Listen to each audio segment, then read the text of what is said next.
One, thank you so much for being here. Those of you that are here are probably know we are interviewing none other than the Alison Robertson, very accomplished woman and author of an amazing book called Enoughness, which was actually on the Forbes list of books to help you help yourself. Now, some of you may know Alison because she's been on the Darman series that I'm on, but she's also been in Lifetime movies and a lot of other projects. But what you may not know is that she is a solutions focused coach. So she is a life coach. She's also a motivational speaker, podcast host of Hold the Drama, a survival guide for people in show business. And she's been working with clients probably close to 15 years as a life coach, helping them move from where they are to where they want to be. And I'm excited to be with her today to talk about some of the concepts in her book, Enoughness, and how it can help you help yourself and create the perfect life, the life that you want to live. So here we are. I'm inviting Alison onto the show. Hi. Awesome. Thank you for being here. Oh my goodness. Thank you for having me. I'm so excited to see you and be here. So Allison and I connected on the set of Darman. And then I was just listening to her. I was like, I could just have a pen and paper and just take notes whenever Allison is talking because she's so smart and Oh so my goodness. accomplished and so confident that just like being around her through osmosis, you can be like, oh, I want to be better and do better, and yeah, I can do more. So Oh you my will goodness. you will hopefully glean some of that from our session today. Angela, thank you so much for the super sticker. So I'm getting all kinds of comments already. People so excited that we're here. Okay, so when I see a comment that's like applicable or something we want to Yes, answer, I'll please. share. Please, Um, because that's one of the things about my background is that not only am I a solution focused coach, but I'm an interactive coach. So one of my things is that I listen. So people are always like, why isn't she talking? Because I'm listening, waiting for, the prompt or the I just don't spew my information, right? I'm waiting for someone to give me something, which, from our conversations is that's usually how it goes, right? Until I hear it and then I respond. So, and being an actor, that sort of has helped me in this path. So true. There's so many Mhm. actors, novice actors, that they just can't wait to say what they have to say. And I think sometimes we get like that in arguments with people too. We're not really Yeah, listening to their point of view because we're like, I just have to say what I have to say. right, right. Planning our response. Right. So Nira, who's on here right now, says, do you have an audiobook of Enoughness? Did you do the I do. It is on Kindle. I do. Okay, she said she It's has Kindle your and audio. audiobook and Audible. Audible. Yeah. Nice. Well, you're a step hmm ahead of And me. I have not done that with my book yet, but yeah, and it's that's me doing, and it's me talking. So perfect. yeah, Perfect. Well, I you see I've marked a few I places. I did see that. I did see that. So there's just so many good golden nuggets in here that I feel like people could really benefit from, and it echoes a lot of the stuff that I teach on my channel, in my course, and with my coaching clients. But I love you when you hear it in different ways, told from different people. I think you can take away, it can sink in deeper. So Yeah. I just love I, this. I always Yeah. I always think that for that information. So you and I, we're in the self-help arena, and we didn't invent this wheel, right? The wheel has been invented, and I think it's a matter of we all stand on the shoulders of each other until we meet the road in front of us, and Yeah. that's how we help clients, right? It doesn't matter if I say it or you say it. It's when the person gets it. It's when the penny drops. So if Yes. I say it one way and then you repeat it a different way and the person gets it, it only matters that the person gets the information. It doesn't matter who says it. Absolutely true. And there's nothing new under the sun. the Bible says. Everything has been done. Everything has been said. It's, who you are as a person, how you package it. Sometimes it'll strike someone. And sometimes I'll come home and I'll be like to my husband, Rob, oh my gosh, blah, blah, blah, blah, blah. He'll be like, I've been telling you that for 5 years. Right. But I couldn't receive it from him. Correct. The packaging was just a little different. So much. So on page 8 of your book, Mm-hmm. you talk about, well, I'm just going to read it. Sometimes in the moment, we may not realize why things are happening. And then you're talking about something that happened with your dad. And you saw this blowing up of this picture of a chance of the true path to emerge. And so I want to have you talk to people about what happens when the path that you think you're supposed to be on blows up and things in life don't turn out the way you think they should be. Really, really great concept. Really great question. Really great concept. So what she's referring to is my father was a high school quarterback and came from a very small town, very small, very poor area. And he was a senior and he was going to college on a scholarship as a football player. And that was his whole life in front of him. And his homecoming game, someone tackled him and broke his neck. And his scholarships went away, and that was the end. And this was 1963, so there was not a lot of options for him. He by the miracle and grace of God, he recovered and was fine, but he didn't have any options to go to college, meaning financial options. It wasn't like it is today. So that is what I mean by blowing up the picture. So he had a picture of how he was supposed to do something. And he had a choice that he had to make, which was, how do I go to college, or how do I still pursue? And he was the one that taught me this, is that he could have wallowed in what happened. This is the picture of how it was supposed to be. That is the thing that messes us up the most. Yep.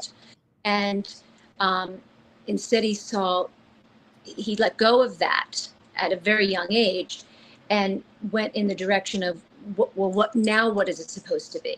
So that's the picture. So the picture, you're blowing it up and receiving the picture of what it is now. Yeah. A lot of us hang on to that, or we have a picture of what we thought it was supposed to be, meaning I'm supposed to be married and have children, or I'm supposed to have this career and have this car and job. But you create this picture and it might be holding you back, or it wasn't meant for you. Yeah. So, yeah. The supposed tos and the shoulds. And I love, I have some friends that still have regrets over decisions they've made in the past and wishing they would have done something differently. And I love what you say here, this visual of what we should do with all the shoulds and supposed tos and what it would have been. You say, fill a large garbage bag with all the ideas of what you thought life would be and remove it from your house permanently. Are you still there, Alison? For some reason, your screen went dark. Okay. Oh, it looks like I don't know if Alison's having some technical difficulties. Looks like she's trying to come back on. But until then, Derek, thank you so much for the super sticker. And is it Devanshu? I appreciate you guys and your donations. Looks like something may be happening with Alison's phone. So she's probably trying to get back on. So we'll be patient until then. I'll look at some of your comments. Let's see. Nicola's asking, what advice would you give yourself if you were 5 years younger? So we'll see if Alison can answer that when she gets back on. But for me, for now, 5 years younger, what advice would I give myself 5 years ago? It would be to jump in and do those things that are scary. Jump in and do the things that are scary for you. I'm back on stage just in case you know me in technology. Okay, I'm going to text her right now. We lost you. Does the link work? So do the things that are scary to you. If you have an idea, yay, Alison is back. Yay. You know, Catherine and I always have a technology problem. So I always feel like that tells me we're in the right space at the right time if I popped out. So thank you. That's Yes. the Yes. clarification we needed. I was like, no, no, no, no. It's all good. Nicola was just asking, what advice would you give yourself if you were 5 years younger? So I was just answering that till you came back on. And I was saying, jump in and do the scary things. If you have an idea of something you want to do, but you're like, no, I could never, I would say jump in and do that thing, because the time is going to go by and then you're going to finally get around to being brave enough to do it. And then you're going to wish you would have started 5 years before. That's Exactly. me with speaking. It was like 6 or 7 or 8 years ago where God started telling me I was going to be a speaker. And I was like, nope, nope, nope, not going to happen. Never going to happen. I don't have anything to say. Who would listen to me? And Alison knows last year I started finally dabbling my feet into speaking, and she came over and like was trying to coach me a little bit. And so I would say jump in and do those scary things. Yeah. Did you want to answer that question before we get back to the book? So what would you tell Absolutely. yourself, your 5 years younger self? My 5 year, that not to make a big deal out of things, right? That to don't kick the ball so far down the road, be right here where you are right now. So if you have an opportunity, take it right now, right? Yeah. Don't think, well, I can't because of this, or I shouldn't because of that, or I'm not good enough. I don't have enough education. I don't know enough. No, just try it, because the worst thing that can happen is that you fail. Yeah. And if you fail, guess what? You learn so many lessons, Yes. and then you redirect and you learn it, and then you correct it, and then you do it better. When we know better, we do better. That's what Maya Angelou says. Yeah. Some people are scared of failure, but really all the most successful people in the world fail forward fast. Like they want to fail faster, and you fail like it's like Edison, the light bulb guy, said, I didn't fail. I just found like 999 ways it didn't work. Correct. There's another mentor I follow, and he talked about how he was selling life insurance, Myron Golden, and it took him a year and a half of presentations before he finally made one sale.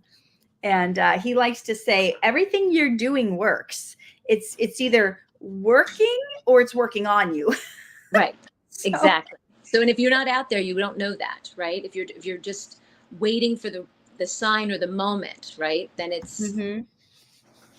So where we left off is you were talking about how you should just these things of how you feel like your life should have been or how it should have gone. Just fill a garbage bag with those ideas and just put them out in the trash. Not that we're negating our past at all. We're letting go of the idea of our past and how it informs our present. We are surrendering a narrative that often has us casting ourselves in the role of the underdog, the victim, someone who never gets it right. Can you speak on that?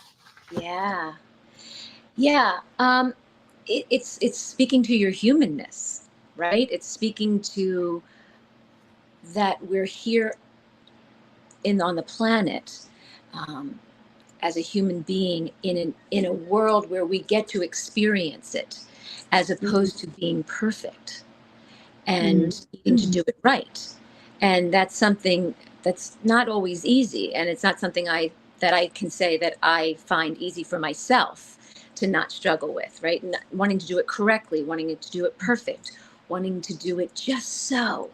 And it can lead to a lot of things. But if you can see on a path that's maybe not serving you, right? But you're holding on to that idea. Please, this is how it needs to be. I think one of the things you can do is say, listen for the feedback around you, right? Because sometimes people can see things clearer than you can if they have your best interest. A, and B, it's saying this thing that I used to do, or this thing I was doing, was serving me, but it's not serving my highest purpose anymore. So can I see that it did benefit me? It doesn't benefit me anymore. So I'm in a car, and the gas that got my car here was awesome, but the gas I need to get to where I'm going next is different. So there's nothing wrong with the car. There's nothing wrong with where I'm going. It's just the fuel that I need to get where I'm going is different. So if you can view it that way, there's nothing wrong. There's nothing failed. It's just different. And I think that's how you make peace with past change. Is it easy? Absolutely not. Will it be worth it? Most definitely. Absolutely. We've got, looking at some of the comments, someone in my Facebook group is saying, I find it helps to replace the old images and beliefs with something new. That's something you also talk about a little bit later in the book, is, well, not just the images and beliefs, but you talk about even replacing friends you have. Like Anandit is on here asking, how do you find friends? You're talking about someone who's got your best interest in mind. How do you find friends if you feel like the people you're around are always putting you down? Is there something you specifically do to find people that are like in your tribe who will support you and love you? Yeah, that's a hard one, right? Because I think that's a life lesson that at any age you're always finding and learning, and I think it's a challenge, right? And I think my father was a huge mentor to me, and he always said, at the end of your life, if you have five people in your life that you can count on one hand that are special to you, you're very blessed. And I think we think in a society of, oh, we have to have all these friends.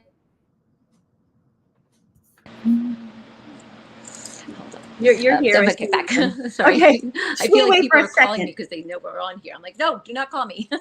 That they find your people who not only just not think like you, they don't have to think exactly like you, but they don't judge you, right?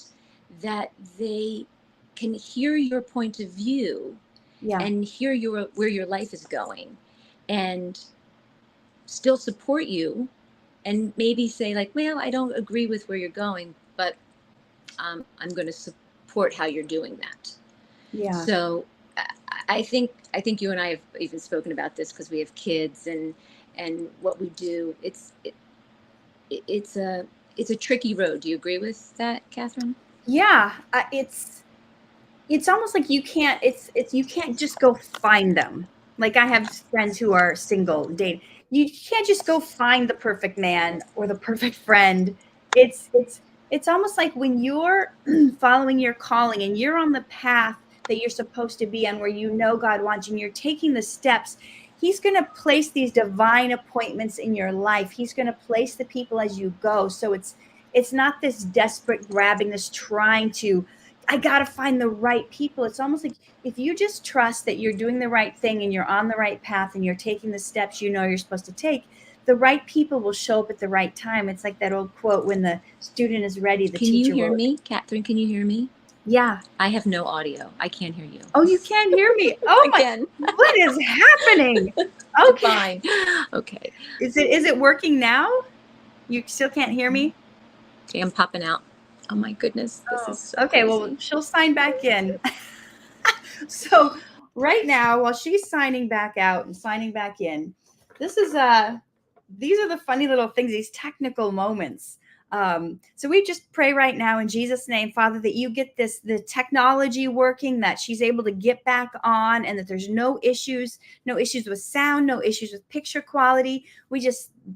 We say, stop, devil. We plead the blood of Jesus around this session today, and that the people get out of it what you want them to get out of it, that will enrich their lives and make it better. And we say, devil, no more. You get your hands off this in Jesus' name. Amen. Okay, thank you guys for being patient. We don't know what's going on with this phone, but we're praying that everything is going to work great from now on. So let me take a look at networks. Mohana says only network issues make this happen. Okay, well, maybe. And we got some amens from my Facebook group. Yay. Yes. Someone else in my Facebook group is saying, I have Alison's book. It's absolutely amazing, just like her. So, okay, looks like she's back. Okay, let me see. Hold on. Let me add her back in. Can you hear me now? I just want to make sure that this is the most exciting interview that everyone's had, that they just keep getting, that they make it the most attention filled. wait, when the devil leaves you alone, that's when you're doing something wrong. So if we've got interference, then Listen, somebody's, you then know, we have something to say. that's right. Let's give them something to talk about. So speaking of the devil, you have a section in here. It's not about the devil. It's about God. On page 14. Well, you talk about an inner voice, and the scripture calls that the still small voice of God. But you were talking about growing up and listening to a little voice inside you, and it was telling you that you can be bigger than you imagine. Hmm. So many of us are listening to the outer critics around us when we need to be listening to that little voice inside us that's telling us we can be bigger than we imagine. And when you listen to that voice, you say in here, there wasn't room for my new self in my old plans. So yes, I had to blow up the picture of what it was supposed to be in order to rebuild again with my new self in mind. Do you want to share what that meant for you or how you Oh got yeah. to that conclusion? Yeah, and it's not something that happens once. It happens all the time, right? Yeah. And sometimes we resist that, right? Um, and I do believe God plays a big part in this one, right? Because sometimes it starts to break your world down a little bit, right? Um, when we resist the signs, when we resist the messages that are coming to us, right? Mhm. Um, uh, that voice inside of you, that instinct, that gut, whatever you want to call it, um, the spirit, the universe, whatever it is for you, right? I always say it's right here, right? I always am like, oh, Mhm. it's talking to me. Um, it's very strong and very, I mean, Katherine has witnessed it in me. It speaks very direct, very quick, and very clear. um, And when I learned to listen to that, I was like, wow, it changed things for me pretty quickly. Mhm. But then I realized, oh, everyone has it. It's just a question of how well they hear it or how well they trust it. Are you And tuned in? Yeah. yeah, if you're tuned in. And sometimes your environment can just make it too hard to hear. Sometimes your personal self talk can make it too hard to hear. Um, Yeah. and I'm a big one for self-talk. How you speak to yourself is very, very important. It is not hokey. It is not a fad. It is not trendy. It is very, very valuable. So I do Mhm. believe, when people say self-care or self-love, or you have to love yourself first, that is what that is all about. Because it goes back to being able to hear that inner voice. It's not selfish. It's self-love. Mhm. Mhm. Ultimately. Yeah, and self-love is it's gotten a bad rap sometimes in today's society because we see Instagram influencers all about selfies. I'm at the spa day. Mhm. It's all about me. But we're not talking about that kind of self-love. We're talking about the kind where you put your oxygen mask on first, then you can help the people around you. But if you're passed out dead because you haven't given yourself the air, the rest, the nutrition that you need, you can't pour out of an empty cup. You got to refill yourself. So Yes, exactly. when you're doing it the right way, it's not selfish. You can actually serve people more and better. Yes. And you can serve yourself that much better because then that little voice is guiding you. And Mhm. then that little voice is also helping you guide other people. Yeah. Yeah, and what I've learned over the years is that you talked about that inner voice. It comes quick and it's clear and it's good. That's usually that's God speaks to you. It's the voices that come after. That's your self-doubt, that's the devil, that's the naysayer, the people that try to talk you out of that first clear, concise, quick message. It is clear. It Mhm. is clear. And that's what everyone I think is, um, you know it. You know Mhm. it. Um, Mhm. yeah. I was somewhere and I heard, you need to keep moving, keep doing what you're doing, keep moving. And I was like, oh, and for a second, I went to question it. And I was like, oh no, that is 100% what I need to keep doing.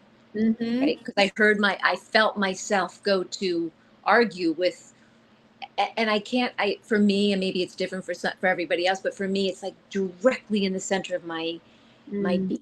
Like it comes like right there, Mm-hmm. right? Mm-hmm. And then everything else sort of, my other voices kind of come, then I'm like, well, maybe, no. Right, right. Those little self-doubts.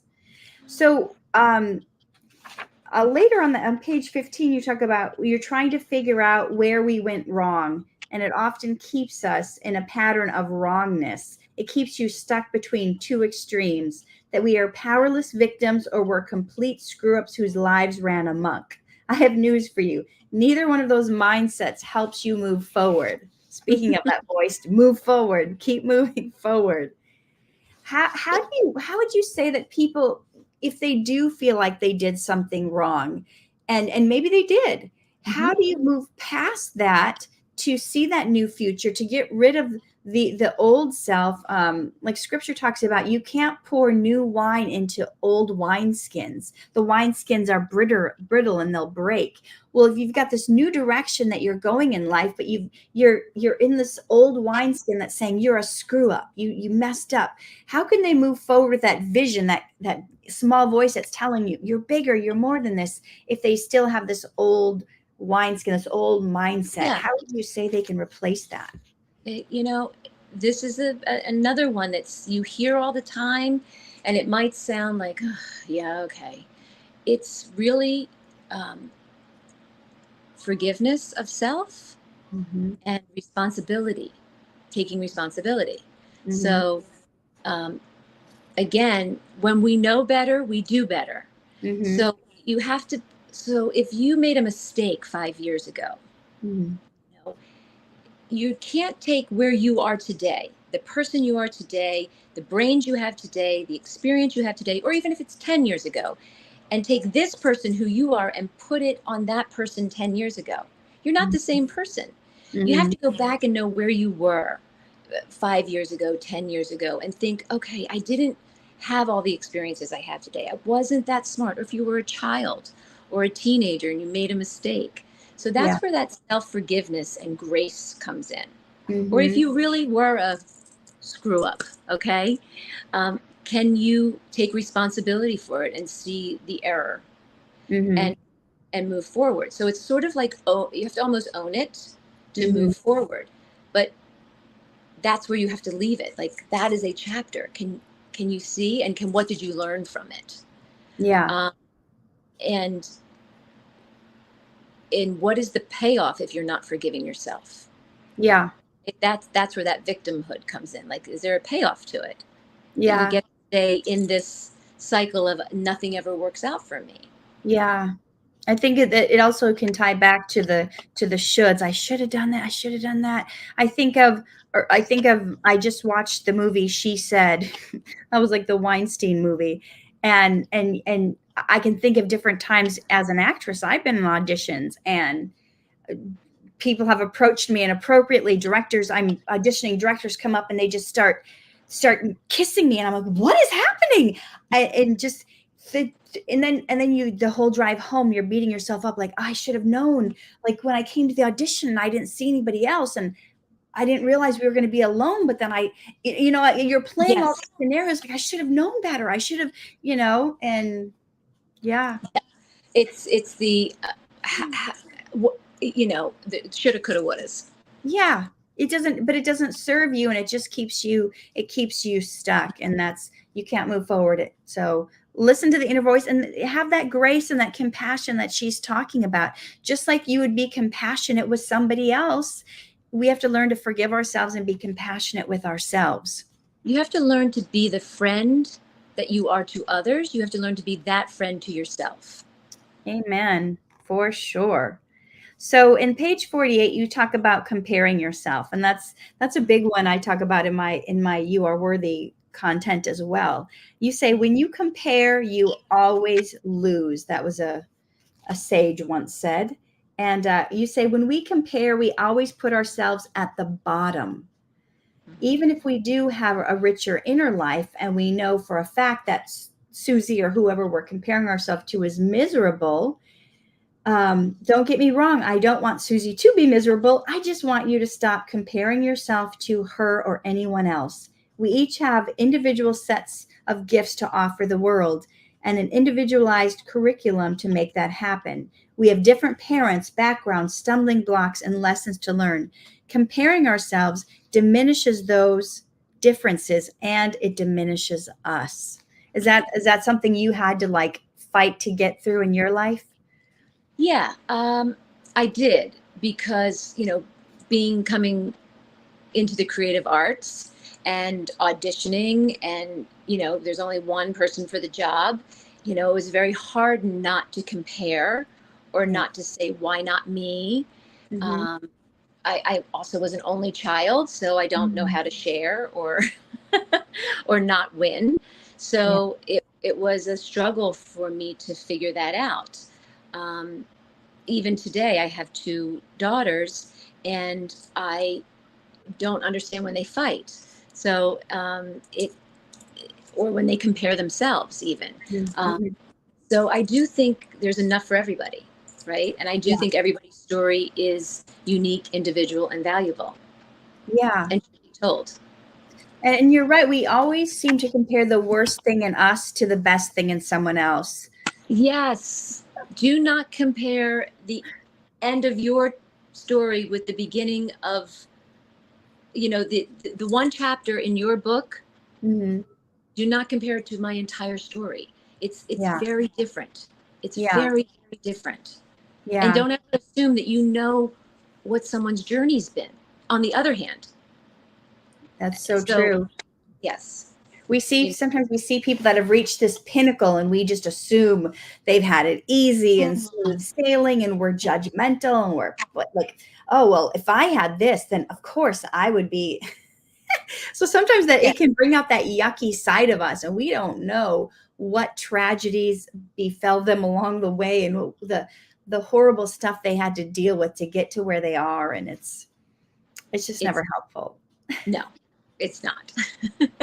All right, let me look at some of the comments. Nicola, thank you so much for the super sticker. I know you are a big fan of Allison and So me. sweet. Uh, let's see, one of the nice to someone in Facebook is saying, nice to see motivational speaker and great actress, most influential public figure nowadays.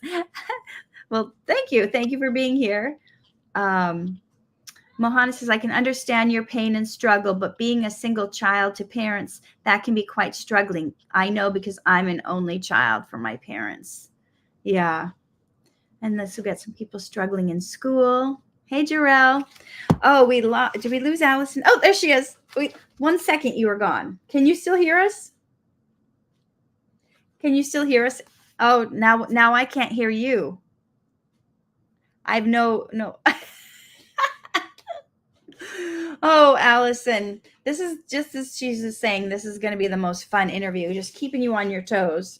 So we're talking about comparison right now, and Allison will hop back on in a sec. And she'll hop back on in a sec. But speaking on the topic of comparison, I mentioned that we always compare the worst thing in us to the best thing in someone else. I used to like hate that I didn't have like a tiny little waist and a flat stomach, and I would see people that did, and I would be like, oh my gosh, if I only had that, and I would be comparing myself, and it's like you don't even realize the stuff that you're comparing. Like they may have all these other things going against them. They may be miserable. They may be having a bad life. They may have terrible parents and relationships. And we're only looking at this one thing thinking, oh, our life would be so much better if we had that.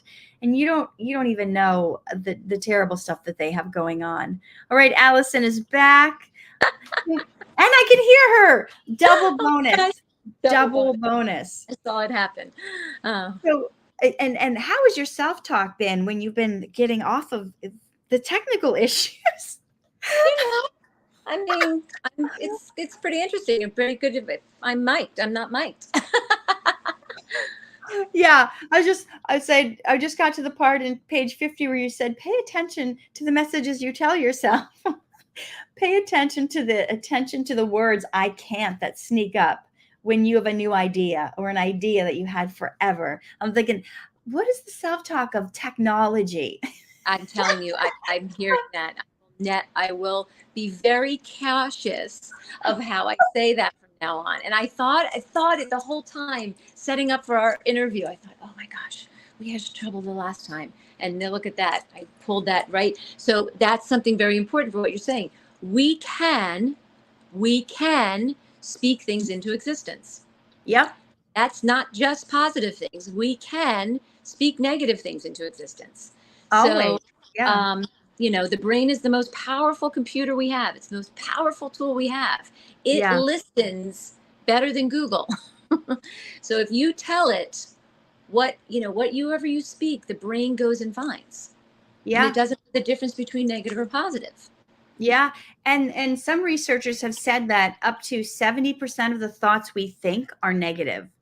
And our words have power. If you think about, the book of Genesis, God spoke the world into existence. He said, let there be light. Guess what? There was light. And when you start speaking, I can never find a good man. I can never, guess what? You're never going to find a good man. Right. You're speaking it all into existence. And that's not some weird woo-woo new age. That is science. It's science. And it's been modeled for us. When God spoke the world into existence and he said, I've made you in my image and likeness. And Jesus came and he said, call those things that be not as though they were. So he's telling you the things you want to have happen, call that forth, call that into existence. So here's a world, okay? Here's something that we're saying of self-help, self-talk, empowerment that is science-based and spiritual. It is equally fortified. So how much more can you say, please talk to yourself in a positive way? Mm-hmm. And it's not easy. We all have our moments. Trust me. Yeah. We all have our moments. Yeah. And you even go on to say, it's not even just the words you think. It can be even just the thoughts. It can be the thoughts you're thinking, a new idea that you've had. It may be subtle. You may not even hear yourself say it. You may dismiss it before your brain can formulate the words of I can't. Mm-hmm. But the best way to dismantle this old idea is to get into action. You talk about the Nike, just do it. And that will negate it right there. There's an exercise I do with my coaching clients to show them how to get out of the spiral of the negative thoughts. And that is, like you say, just do it. It's speaking the opposite. It's speaking forward what you want to have happen. And the message, you become the thoughts that you think. That's what Proverbs 23:7 tells us. As a man thinks in his heart, so is he. So what is it that you actually want to become? And why aren't you focusing on that? And why aren't you thinking about that? You talk about this in section in page 56 of the book. You talk about the reticular activator system. Is that what it's called? Yeah. Tell us a little bit about what that is and why it's important for us to pay attention to that. Like I said, the brain is an incredible thing, right? But what fuels the brain to filter everything is the reticulating activating system. So here's the brain and here's the spinal column. And right here is a little tiny thing. It's about 2 inches long called the reticulating activating system. And it's what filters all the information that comes towards us, all the stimulus that comes towards us. Well, we have, tens of thousands of hundreds of thousands of stimulus that comes at us all day long. Our brain could not possibly filter everything that comes up through us through all of our senses. Mm-hmm. It's the reticulating activating system that does it. So it's the reason that we go and buy a new car. And when we drive it off the lot, we see our car everywhere that we are driving. And we think, well, did I just buy the worst car on the planet or the best car? It's because the brain has been negotiating that deal for a day. Or that you're hungry and as you're driving home, you see every fast food restaurant on your way. It's because the reticulating activating system is telling the brain, go find food. So if it's the same reason you can hear your name in hundreds of people, right? Because the reticulating activating system knows to listen for your name. So with that said, if you feed the reticulating activating system, I'm really bad with money. I can never find a good man. I'm terrible with technology. The brain will then go seek out what it needs to give that information. So it doesn't know negative or positive. It just knows what you're telling it. So if I say, I want to be fulfilled, I want to be loved, I'm enough, I'm great at this, and that's not you being false. It's show me my worth, right? Level me up, bring me the good. Yeah. It will. Yeah. It will. And that's the science. Yeah. And that's so important. Yeah. It's so important that we start to, it's hard when sometimes we're in a negative place and all we can see around us is the negative. It's hard not to focus on that when what even sometimes the things that we want feel so far out there and so hard to come by, and almost like, how can I even focus on them? And sometimes we think we're focusing on the thing we want, but in reality, we're focusing on the not having the thing that we want, which makes us not have the thing that we want even more and longer. Correct. So sometimes it's even taking baby steps in your affirmations or what you speak, to not say, I just watched something yesterday of a woman who was 725 pounds, and she wanted to be healthy. She wanted to get healthy for her 5-year-old. Well, depending on how far out, you can't just be like, I weigh 125 and I'm No. Sometimes you have to start big. You have to go, envision yourself weighing 600 or, whatever, or 700. Like, you just think of the 25 pound. You don't think of the whole big thing, because when we try to think of the end, when we're not even at the beginning, it's not just putting the images on the dream board or the vision board. It's not that. It's having the dream. It's having dreams and goals and taking the actions towards it. And while you're doing that, you have to believe that you can do it. So if you have action steps, goals, dreams, and you believe you can't, that's what we're talking about. Yeah. It's about saying, I would like to be 125 pounds and she's 700 pounds. And it's believing every day I'm going to walk. Every day I'm going to eat healthy. Every day I'm going to sleep right. I'm going to drink water. She believes she's going to make those healthy choices. So you're setting the little baby steps, that's setting yourself up for the success you want, because you can't, sometimes people, like, I don't know, the Secret and all that stuff, they sometimes people make it think, oh, if I just envision myself long enough being at this, then it'll happen. And it doesn't. That's magic. And that's not real, right? I mean, it's not how it works. And it's inch by inch, not mile by mile, right? Yeah. Inch by inch. My dad always used to, oh, go ahead. Sorry. That's where we get in trouble, because we want the grand leaps. We want the instant gratification. So true. I was just going to say, my dad always used to wear an inchworm on his lapel.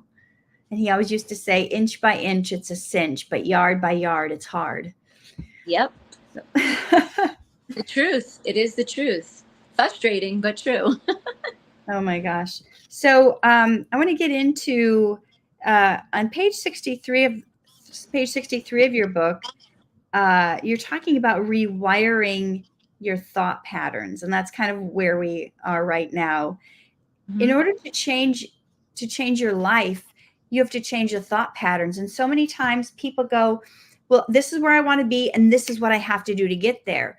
And they try to do the things to get there before they've rewired their brain. So it just never ends up working out, because no matter how hard they try, they're still operating from that old way of being, those old beliefs. And you just end up failing. I remember I was at a place in my life back in 2012 or 2014. And I was like, I have these goals and I want to accomplish these things. And I would be sabotaging myself, but I didn't know I was sabotaging myself. And people would say things to me like, well, if you really wanted it, you would just do it. you really wanted it, you don't really want it. And I'm like, yes, I do. I do really want it. I didn't realize at the time the sabotage was happening from how I saw myself, the beliefs I had about myself. So even if I felt like I was that Nike, just do it, just trying to do it, things would fall apart. How would you speak to someone in that place that they want to do it, they really feel like it's their passion? How do they redefine themselves or their beliefs in order to even be successful at taking the action steps? Well, the first thing in order to rewire is you have to understand how you're thinking, right? Mm, You can't unwind something if you don't understand it. mm, So, and it goes back to what you had asked a couple questions ago, which was about the way you talk to yourself. So, and that's where the rewiring happens. mm-hmm, And it's also that forgiveness and that acceptance of yourself, appreciating and acknowledging how far you've come, what your life has been to this point. And it's mm, also rewiring, is best served when you see, huh, this habit that I have, or this action that I do, no longer serves me.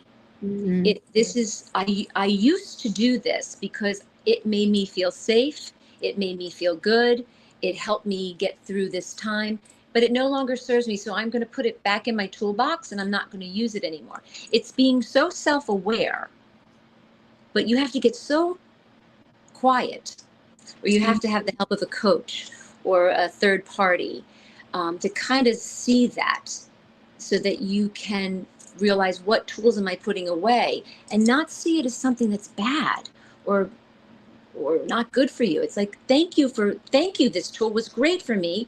I'm just going to put it away, yeah, and I'm going to cultivate a new tool, a new skill that will help me get to the next step. And really great. that's not easy, but it's seeing that everything you have, you are enough. Nothing's wrong. Nothing's Yeah, bad. Just thank what that skill was, or that habit, and thank you. Maybe your coping skill was you snacked. You liked candy because it soothed you for whatever stage you were going in, and now you want to lose weight. It's not shame that you ate the candy. The candy mm, served a purpose in your yeah, life. Thank you. It no longer serves me. yeah, I'm putting it to the side and mm-hmm. moving forward.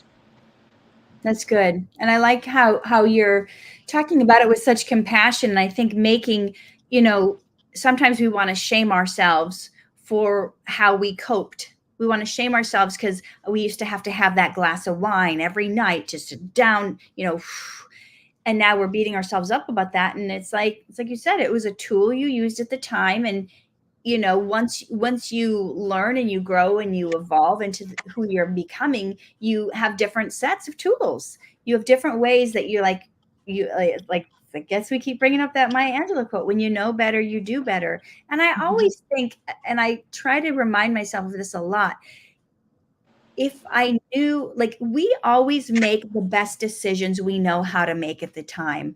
I can't beat myself up for what I did 10 years ago, because at the time I didn't know what I know now. And I did make the best decision I knew how to make at the time. And that's also something I've used that helps me forgive other people. When people do me wrong, not just myself, but to realize, you know what, maybe they hurt me, maybe they screwed me over, but that was the best they knew how to do at the time. They're not as evolved as me. They don't know the scripture like I do. They haven't studied self-help. They haven't sat alone and quiet with themselves to do Yes. introspection.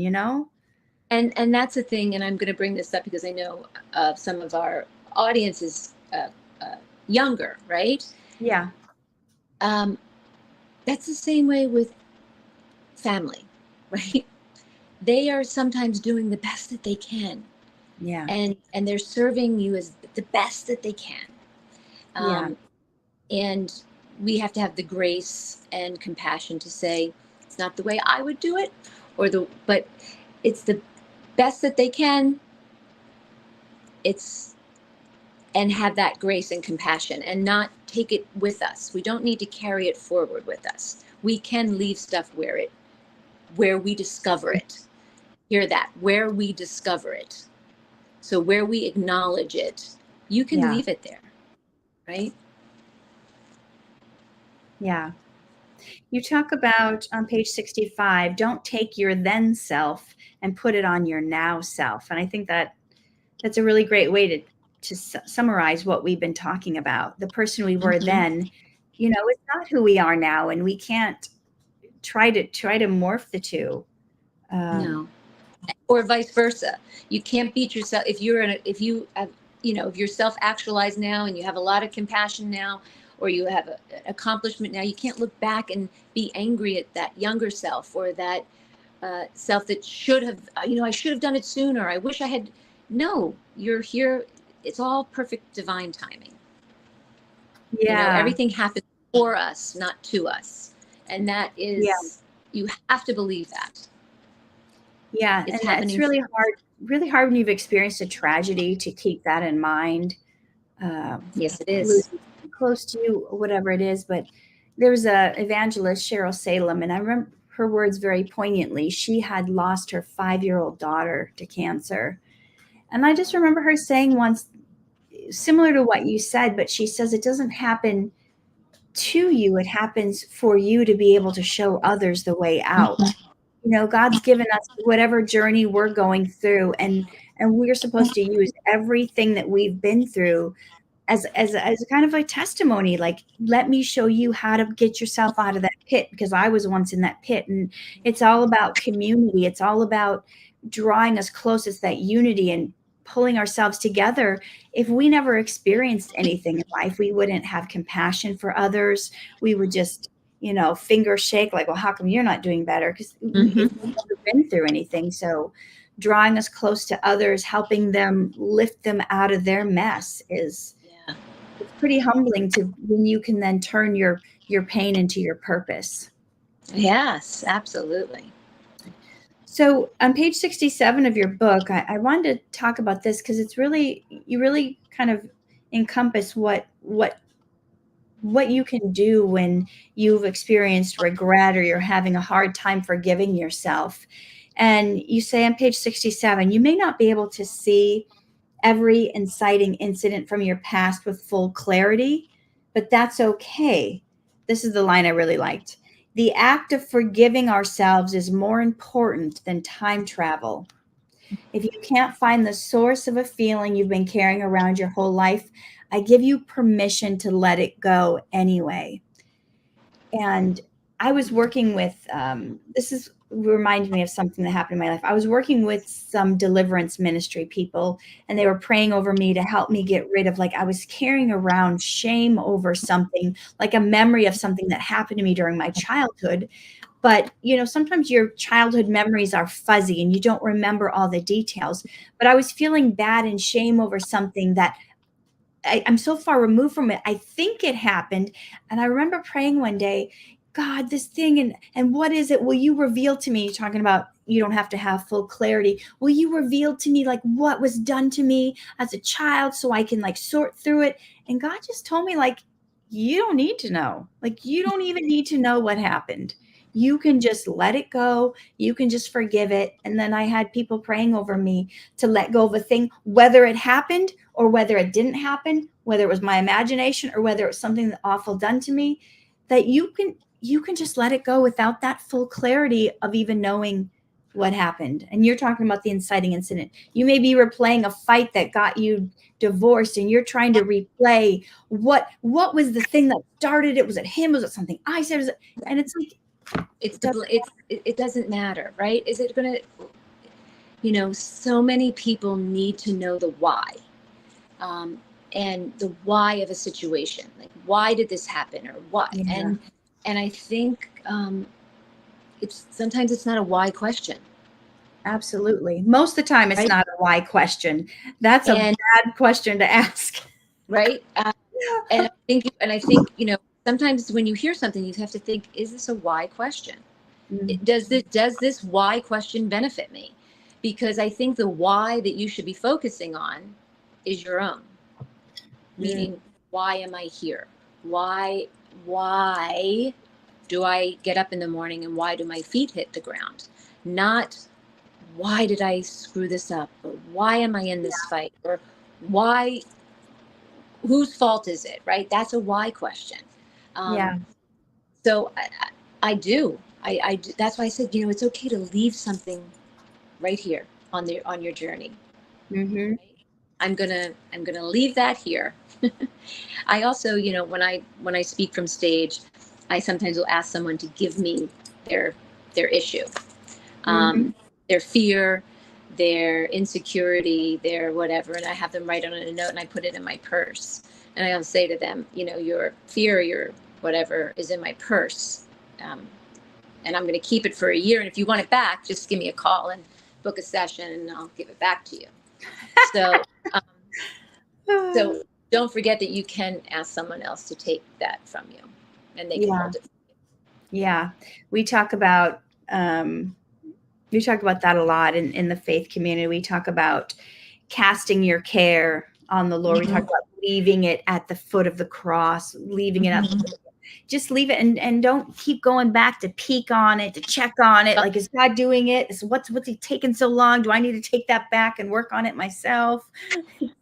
That letting go and trusting that everything is working out in the divine timing that it needs to.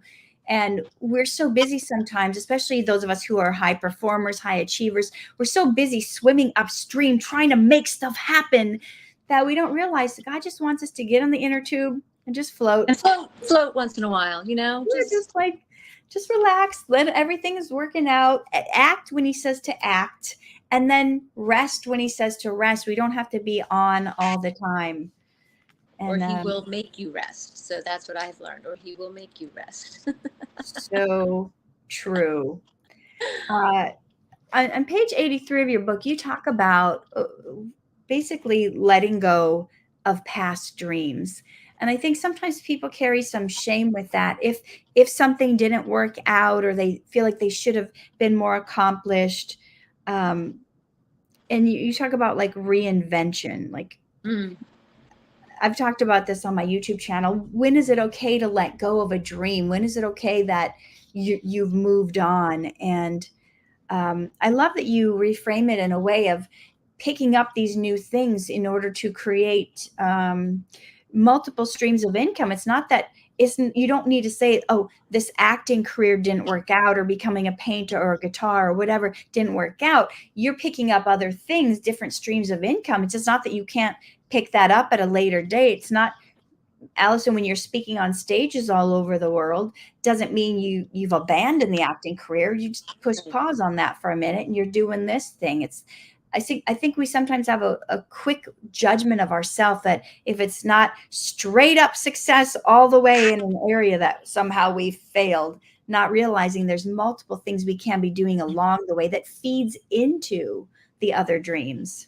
I think it's also, we're talking about two different fields here. I think there's a linear career, which is like, I want to be a lawyer or a doctor, and they get on a path, and it's a meritocracy, and they go, right? I go to school and I get a job and I have a resume and they go.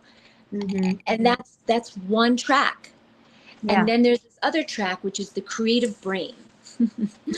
Which wants to do all these things, and there is no rhyme or reason. You don't go to school and you get a degree and then you go and apply for a job and you go up a corporate ladder. That's not how that creative world works, right? It's interpretation, and it's opinions, and it's not a linear. So I think that's where the creative world gets a little twisted for us. So you have to look at it as what you might be successful in many, many areas, but because you hung your hat on one hook, I'm an actor, I'm a writer, I'm a whatever. If you aren't just doing that one thing, then you're a failure, or you didn't succeed. But then you're diminishing all these other things that came about. While you were but it was supposed to be that way. It's like, I look at the creative as more like a tree, right? It's like, It just depends on what limb you went down or what, you know, and I It's all don't tied think, in. yeah, I don't think the world accepts creative the way we do a linear job. Like, I don't think we appreciate it the same way. Yeah. Let's look at some of the comments. Nicola, thank you so much for the super sticker. And Alison, you may know she wrote about us in there was an article she put out. Oh, I know. It was so awesome. Yes. That was so great. One of the people in the Facebook group is saying, wow, thank you for the reminder that I don't have to have full clarity of what happened. I had something happen in my childhood, and I've been responding to it by doing self-harm. I've been trying to remember what it was to heal it, and now I'm just going to give it to God. Thank you. This was worth the whole call. And of course, you've both provided so much more. That means the world to us. And if you're the only person affected by this, it was worth it. That you just give that care to God, you give that pain, whatever it was or whatever it wasn't, whether you know the full details or not, that you can just let it go and leave it in God's hands and move forward from here, healed and whole, and on that path to healing. You know, it's literally wake up every morning and it's like, what's my agenda? You know, and say, I turn it, I give it to God, like, right, God is good, I give it to God. And for people that maybe don't have a strong sense of faith, or have an understanding of that and might feel a little lost in this, I always ask people to get a box and get a God box, or you can call it whatever you want. I'm going to call it a God box for this example. It can be a little box, it can be a big box, it can be a FedEx box, I don't care. It can be an Amazon box, I don't care what it is. It can be a beautiful box. And you can write down whatever that experience is, or whatever that thing is that's weighing on your heart or mind. And once you put that statement in that box and you give it to God, you put it in there. And I say, when it goes in my God box, even when it trickles back into my mind, I always say it's in the box, and God has it. And so sometimes people are more visual or need more concrete, right? You have to actually give it. And it's amazing when you put that piece of paper into that box, what happens. You know, it reminds me of, I was reading a self-help book, and I remember the successful guy. He used to be quite a worrier, and he would be worrying about stuff all the time. And so he decided he was going to have Worry Wednesdays. So anytime a worry or a fear or something popped up, he'd write it down, he'd put it in a box or something, and he'd say, on Wednesday, we'll worry about that.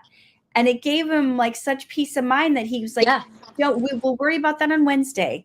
And he'd write it all down, and Wednesday he'd pull it out, and like more than half the things would be like, oh, I don't actually have to worry about this anymore. Like, we waste so much time in our life worrying about, fearing this and that. And if we just have that God box, or we just say, you know, put it in there, you know, and you put it in the box. We say it all the time. Like, put it in the box, put it in the box, in the box. And then when you start going back to it, or like this beautiful woman in your Facebook group, you know, worrying about this thing that was bringing, you know, real upset in the world, she has a space for it. She has a space to put it, right? And if it ruminates back in, it's over here, right?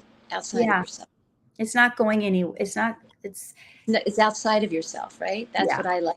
We get it out of our space. And then you can think more clearly. I know we're going over a little. Do you have a couple extra minutes? Because I want to end. I do. Yeah, please. I want to make sure we're bringing people full circle, because that's kind of a heavy, it's a letting go of. But now, like, what's next? Once we let go, once we take that garbage out, once we put those fears in the box, you know, page 90, you talk about you are enough already. And this is something I speak about all the time in my groups and stuff. Knowing that you are enough, that you have enough. And you're talking about how you had to fully realize there was nothing else for you to work on. There's nothing else you have to change, you have to fix, you have to improve, nothing else you have to get in order. You have everything within you. Everything is already within you. You don't have to be more to get what you want in life. You don't, because that ends up in you talk about the grasping, the desperation, you can let go of that. And how would you say people can get to that place to walk, just to know they're enough to walk in that confidence that, you know what, I got this. God and me, we got this, and everything's going to be fine. I don't even need to weigh 125 to reach my dreams. I don't have to be a millionaire. I don't have to have the perfect situation. I don't have to have the degree, and I am enough without all the extra bells and whistles. So it's a very simple thing, and I speak about this all the time. Um, Having gratitude for what you have, Yes. where you are right now, Mm-hmm. right now, makes you enough. So I get it. It doesn't mean you don't want more. It doesn't mean you don't want better. It doesn't mean that your situation might not even be hard right now. But if you have gratitude for who you are right now, and what you have right now, there's not a room or a person you can't talk to. And I know this is hard about what I'm about to say. That includes even if you are unhoused or you can't pay your bills. That doesn't mean you're not worthy or you shouldn't have something, right? So I know, because people say, well, I can't pay my bills, or I don't have the job I want. I get it. It means you want more. It means you want bigger. But that doesn't mean you are not good enough, or you are not worthy, or you are not enough. So it's all about gratitude. Yeah. Because your life where you are right now is someone's dream, regardless of what it is. Yeah. And there's something about how that when you are grateful for what you have, it opens up so many more blessings. And it's that whole thing of what you're focusing on, what you focus on expands. The more beauty and the love and the gratefulness you focus on, the more you have to be grateful for. It brings more into your life.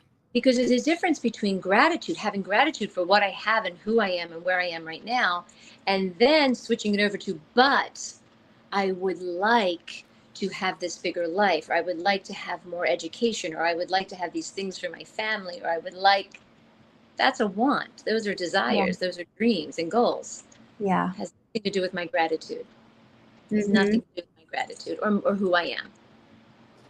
And as far as like moving forward in practical ways, like we have someone on here right now, VS is saying, do you have advice for multi-passionate individuals like me? Sometimes it feels like the only way you can be successful is to focus on one thing and forget about everyone else. I think for him, maybe you want to share with him the soundboard idea that you have in your book.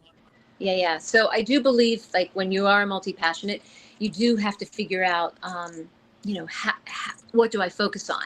Because not everything gets the same nuance or the same attention every day, but you do have to pay attention to everything. So I think you should look at your life as a soundboard, where the musicians or radio, and it has all the little knobs and dials. And, sometimes if you're writing a book, you're all about writing, so those knobs and dials are turned up, but maybe you're cleaning and going to the grocery store is turned down, right? Or if you're also acting or producing something or a painter, you play with the knobs and dials based on the nuance and essence of what you're doing. But in the creative life, your soundboard, you're controlling what you're doing every day, but you're touching that soundboard every day. But I'm going to say something to the multi-passionate. One of the best things to do to figure out your soundboard is to get index cards, white index cards, and write down each thing that you're doing. I'm writing a book, I'm acting, I'm producing, I'm whatever your things are. And you write down the actions that you're taking for that art form or that creativity. And then you get to see, like, what needs attention, what has too much going on, and you lay the cards down and you look at it, and you're able to start to build your soundboard from there. How much am I pouring into it, and what am I not really pouring into the other ones? So you can let go of the guilt and start to manage it a little bit. Nice. That's great. And as we're growing and evolving, we're getting our soundboard, we're figuring out all the different things in our life. There's going to come a time where we start to not only surpass who we used to be, but we start to surpass the people around us. And that can make people feel uncomfortable. And you talk about this in page 153 of Enoughness. You talk about how you may feel guilty for becoming more than the people around you expected you to be. And I know that can be a very real thing for those of us who are recovering people pleasers. We sometimes feel like we don't want to outshine others because it makes them feel bad. Right. And what you say is that it places a mirror in front of others, making them see their own entrenched patterns. They may not like this, but that, my friend, is not your problem to solve. So, I think now I can think of it. Before it used to make me feel bad, but now I can think about it in a way like, hey, I chose to change my life. They could choose to change. They don't have to stay there and like feel bad that you're surpassing them. They could choose to change too. So what advice do you give people where they feel like, oh no, I'm going further than my friends. We all said we were going to go do this together, but now I'm doing it and they're making excuses. How do you deal with that? So here's the thing. When we level up, right, we begin to rise up, we begin to get success, or we begin to become bigger than we ever imagined. Our enoughness becomes so full. And what happens is that people either rise with you, they will fall away, and it will feel yucky, but you have to see it for what it's worth. Or there will be people that will hold on and try to pull you down because they're afraid. Yes. It's not, you have to see it for what it's worth. They're afraid. They don't want you to go without them, but they're not willing to do the work. Right. So I always say you give someone a shot of like, hey, this is how I got here. There's a difference between dragging someone along and listening for someone that wants mentorship. Right. Mentorship is, I like where you are and I want what you have. I want what you have. That's when someone's asking for mentorship. And then you say, great, I'll show you. But dragging someone along, and sometimes you just have to say, well, I'm going to go stand over here. You're more than welcome to come. And if they come to join you, but here's what I'm going to tell you. When you level up and people don't join or try to hold you back or have something to say, it doesn't feel good. There's no two ways about it. It just doesn't, it feels wrong. It feels like you've done something wrong. You haven't. Yeah. It's new clothes. You're wearing new clothes, and it's part of the growth. So that's why I bring it up in the book, is to make people realize like, this is something you might experience. This is honestly something I've been dealing with this year, because I'm such a I want everybody to be successful. I'm always like trying to pull everybody with me. It's not even that they're trying to glom on and hold me down. I'm like trying to drag them to success. Yeah. And God spoke to me very clearly a couple months ago, and he said, you don't have to move backwards to help people move forward. And I'm still meditating on that, but that kind of hit me like, oh, whoops. I've been like going back here, and instead of going forward and saying, come on, I'll show you. I've been like, let me go back and start over at the beginning and we'll go through this together. And I had already done these 12 steps, but now I'm going to go through them again with this person so they don't feel alone to get to step 13 where I'm at. Yeah, no, and sometimes you just have to know that your door is always open, and keep your side of the street very clean. Right. Yeah, that's good. And as far as we touched a little bit on self-acceptance, but you really get into that on page 154. And I have some people in my life that are very unhappy with where they're at, so unhappy with certain things in their life that they hate it. And you try to tell them, you have to accept where you're. It doesn't mean you like it. Doesn't mean you want to stay there. But you mentioned in this book, Carl Rogers' quote, the curious paradox is when I accept myself just as I am, then I can change. So this is from her book, Radical Acceptance. Okay. Yes. So it discusses the value of being aware of what's going on inside us with a focus that's clear and non-judgmental. So I know there's a few people on here who have a tendency to beat themselves up, to say, this is not good enough. This is not where I want to be. Why are you still here? What's your problem?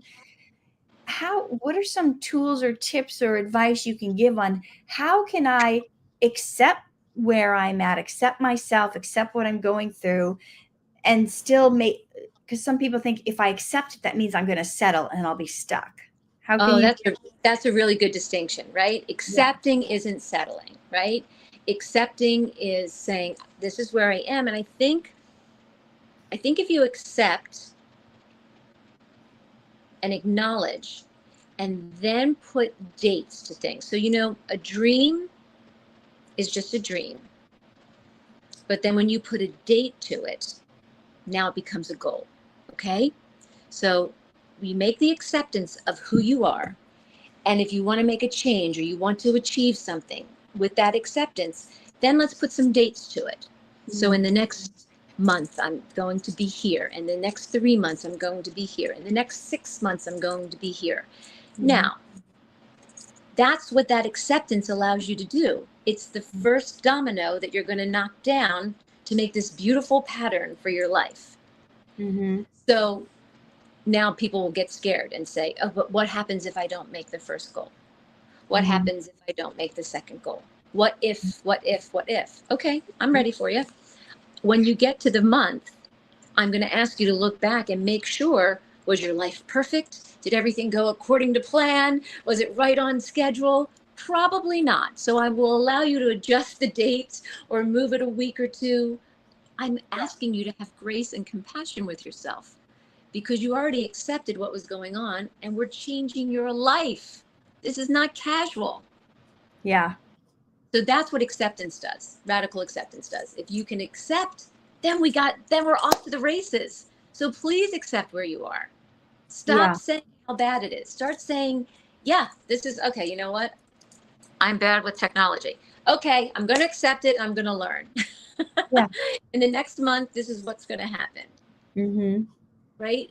If I accept it, then I can change it and make it better.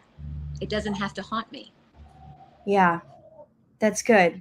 So we're accepting where we're at. We're setting dates. We're setting the goals and saying, a month from now, I want to have the first chapter of my book written. But a month from now, maybe my kid got sick and he was in the hospital and this happened and I had to fly back home for this. So I only got you had to work. Yes, you have to, but then you have to look at the circumstance around it. Now, if you ignored it or you laid in bed or you had something, then this is where you need to seek outside a third party, maybe help. Yeah, a mentor. I'm all about third party help, getting you to your first goals. Accountability sometimes is a huge thing because when we're working alone in a vacuum, it's so tempting when I'm working on my keyboard to make my dreams and goals happen, and then I get stuck. Oh, let me just see what's happening on Instagram right now. Let me just pick up my phone and get sucked into the vortex of all these people that are doing great things while you're in the midst of trying to come up with a great thing. So can I just bring up something when you brought up Instagram and all that? Okay. Please. So Instagram and social media is a lovely tool, but Instagram and social media is everyone's false self. So let me explain what that is. Okay. The majority of the people on Instagram, and they are presenting their false self, which is like their best day ever. This is my best self ever. It is who I am on my best day ever. Right? True. It's my best vacation. It's my best kid. It's my best photo. It's my best day. Yeah. Right? But you're looking at it maybe from your worst day. You're looking at it because you didn't want to do your work, or you didn't want to clean your house, or you didn't want to finish your chapter, so you have to remember when you're going into social media, you're going into someone's best day from possibly your worst moment. So that's where that comparison, that you cannot do that, because no one's going on there saying, I have a stomach ache, I ate the worst food, my kid is throwing up, I couldn't pay my bills. They're not saying anything like that. They're saying that on TikTok, not Instagram. But so I want you to be right. I want you to know that when you go to escape, from your goals to make sure that the mindset is correct, that you're seeing it for what it's worth. And you talk about when you're focusing on, make sure what's going on inside you is clear and non-judgmental. So when you are going towards your goals, when you are working towards things, you're talking about, witness what's happening inside you, almost like you're a separate entity outside of yourself. So Yes. so you acknowledge it. You say, oh, it's interesting, I'm feeling shame over this book proposal or being rejected. This really surprises me. I thought I had moved on from that feeling. So it's almost like you're becoming your own therapist, where So you're not this is sinking why into those feelings. this is why you have to, the first part, you have to accept where you are and who you are. Because if you're not accepting what your flaws or what your idiosyncrasies or what that thing is about you, right, that makes you unique and it makes you you, if you're not accepting of all that, then it's very hard to see what you just described, right? Oh, wow, I'm feeling, and you have to call it out, right? If you spot it, you got it. If you can name it, you can claim it. Here's the difference. Spot it, got it. If I spot it, look what I'm doing. I spot it, I got it. I still haven't healed it because I'm pointing it out at you, right? If I can name it, I'm feeling guilt. I'm feeling shame. If I name it, I can claim it. If I name it, I can claim it. If I spot it, I see her. She's being mean. And if I spot that, I might got it. Right? So that is what I'm talking about, that I want you to be aware of, like, oh, I'm supposed to put this book proposal in, or I'm supposed to go to this audition, or I'm supposed to talk to my boss. I feel awful. What am I feeling awful about? Am I feeling awful about this interview, or am I feeling awful about the fight I had with my mother? How can I start to figure out my own way I interact in the world? And then you can pull that apart and see where this is coming from, and you can deal with the root issue, because sometimes we're reacting and responding to stuff that has nothing to do. We get triggered by something because there's something deep down inside us that we haven't dealt with. We haven't pulled out the slivers, and we're blaming it on all these things around us. And like when someone's mean and nasty to us, sitting back and going, wow, they must not like themselves very much. They must have a hard time even looking in the mirror, realizing not just for ourselves, but even the people around us, like, wow, to have grace and acceptance with them and ourselves, and spotting and sometimes in other people, like, instead of like taking their nastiness towards us, to be like, wow, I see that they must not like themselves, the way they lashed out at me, and it makes you not be the victim of it. It makes you just recognize, oh, maybe I've gotten to this place now where, like, I used to be like, I'd cry and be upset and talk gossip about them. And now I'm like, well, I really need to pray for her. She must have something going on. That's when you can name it, claim it. That's a different, right? That is where you have grace and compassion. Yeah. Is exactly what you're talking about. But when that spot it, got it, that's where you're gossiping and really running from it. That's where you're trying to not acknowledge it inside yourself. And you talk about when you in this section, you're having these emotions, you're feeling them.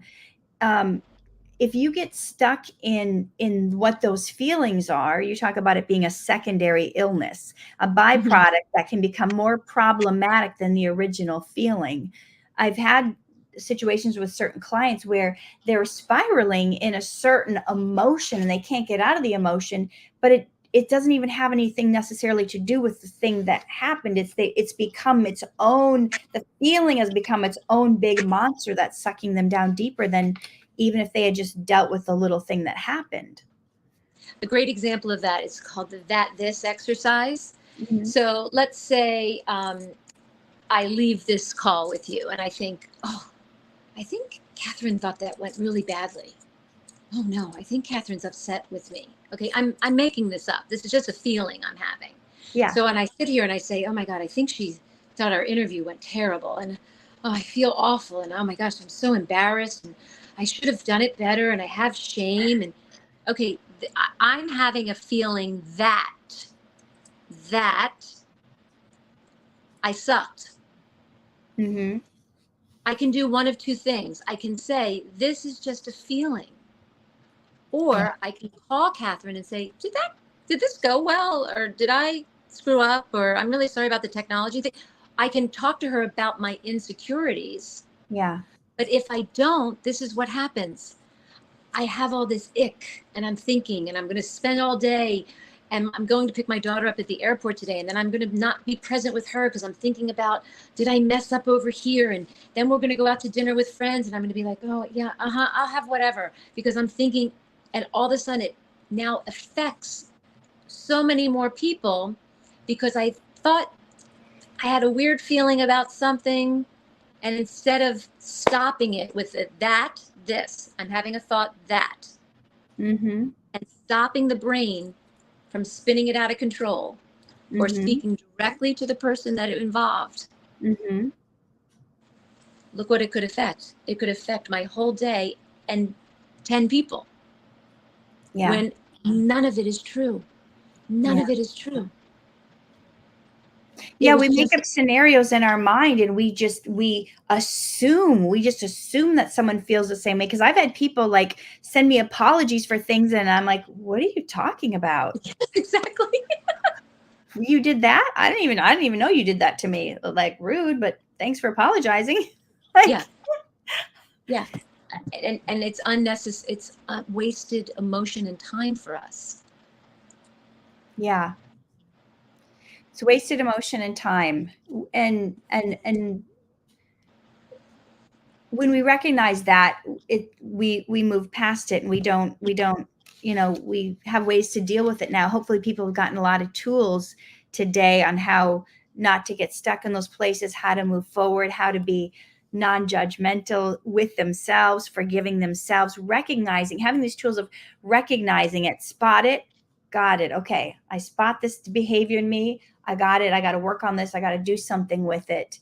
And being able to let it go and not judge yourself is huge. I think with a lot of our followers is that beating themselves up, that self-condemnation. And I think people who are drawn to coaching and self-helping, they realize there's this deficiency in them. They don't have to be perfect to be in this world of self-help, but they just have to recognize there's something they need to work on. And once they do, and they can get a few steps forward, they can go on and help others. They don't have to reach this perfect place of, I got everything in place before I can help others.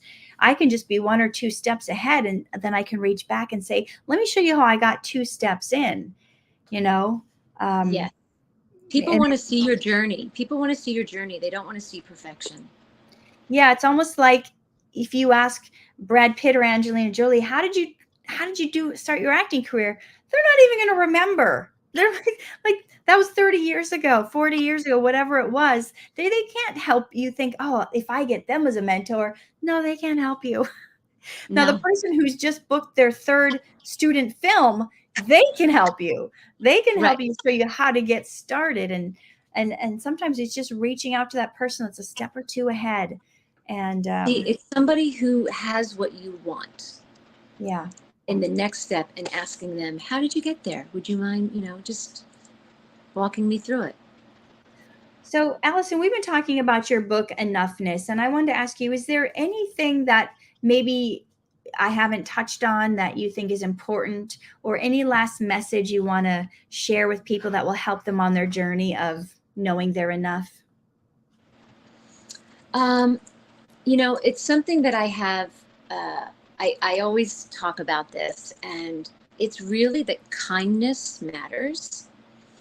And I think it's a commodity that people take for granted, and that kindness is not weakness ever. And that learning to communicate with that kindness and compassion with others is very, very valuable, but having that same kindness and compassion with yourself is equally as important. And that this work that we're talking about is not something you graduate from. it's something that you go around the mountain and you learn it, and then you're like, okay, I'm going to float a little bit, and then you start the work again, because it's constantly evolving. So keeping an open mind to it, and kindness and compassion would be my number one thing, and gratitude. Awesome. Well, we've been discussing Alison's amazing book, Enoughness, and we just scratched the surface. We there's so many exercises in here and things for you guys to dive deeper and to get really into yourself, to be able to embrace you and who you are and all of you in your totality, and know, hey, I am enough. I've got what it takes. I don't have to have these million things. Me, as I am, as God made me, is enough to fulfill any dream that I have in my heart. So, I recommend Alison's book, an audiobook. And if you guys are looking for a life coach, she is a life coach. So tell people if they want to get a hold of you, or where can they find you? Is there social media? Or Yeah, they can certainly find me on Instagram. That's where I'm most active, at the Alison Robertson. Yeah, I would love to talk to anybody. I'm very, very active on Instagram, so for sure. And I'm so happy to talk to you. I could talk to you for hours and hours and hours. I know, but I was really like trying to cut it short and be concise, but it is one of those things, like you talked about the mountain. We never reach the top, and once we reach the top and we think we're there, we see another mountain next door that's even bigger. I'm like, oh no, I got to get on that one. Yeah. It never ends. But as long as we're in that space of being open to learning, there's some people that get the ego involved and they think they've arrived. That's our next talk. The Yes. ego. Oh, your ego is not your amigo. No. Oh. Cause you to slide right down that mountain and lose all Exactly. your progress.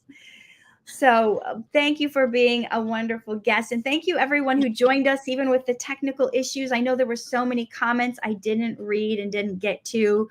And I will respond to any comments on the videos and stuff at a later date. But thank you so much for your time and being gracious and sharing your wonderful work with us. And we look forward to staying in touch and seeing where you go from here. Thank you so much. Thank you. I appreciate you so much. All right. Take care, everyone.